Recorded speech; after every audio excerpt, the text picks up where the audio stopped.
به نام خدا. سلام به شطرنج دوستان عزیز که همواره برای یادگیری شطرنج تلاش میکنن و ویدیو ما رو میبینند.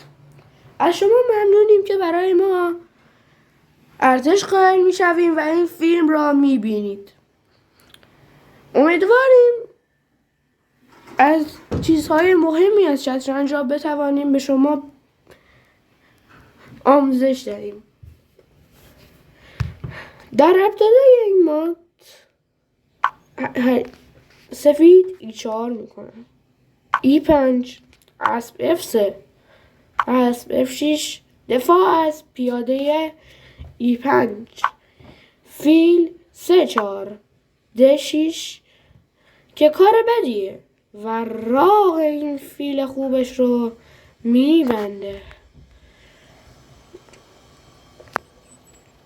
بعد آن از فیل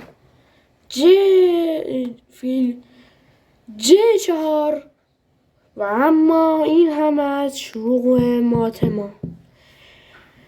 قبل اینکه این ویدیو رو ببینین همه چیز رو بررسی کنید و مات رو پیدا کنید. پیشنهاد میکنم از همین ابتدای این قضیه وضعیت رو بررسی کنید. اسب نباید اول تکون بخوره. H3 و فیل H5.